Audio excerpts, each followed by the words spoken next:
So you're leaning towards very, very old school and true to the heart marketing, which is word of mouth marketing. Is that really what you're trying to tap into as well? Definitely. Definitely. A lot of times people are like apologetic, like, oh, I built my brand on word of mouth. We're like, that's great. That's what we're all going for, that our brands can be shared from one human to another. And that is gold. But how often do we get very intentional about the words that we're using to describe ourselves?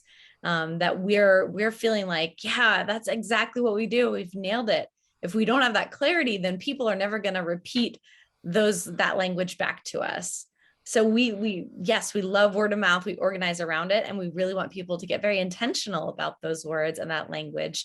And when you hear your customers repeating it back to you, that's when you know that you have succeeded as a brand.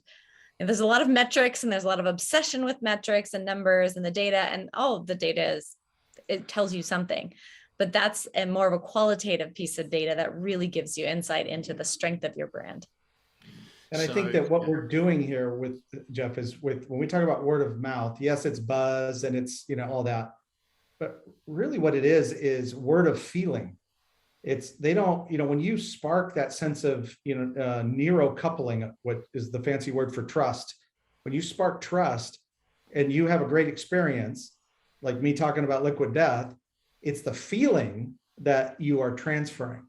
And it's not that they're parroting the same language. The language is to spark the attention and hold the attention so that they can have the experience that they then go talk about. Mm-hmm. And we apply that to your internal team. So when we do a rebrand or brand strategy, the first people we roll it out to are the employees. And we do messaging training, not how to sound it sounds like we're, everyone sounds the same. It's not a cult.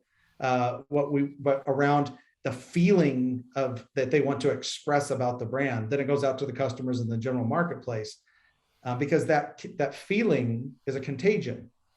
And if you can harness it through or spark it with really good language, then you get this beautiful flywheel effect that we would call word of mouth, but it's more neuroscience based than that.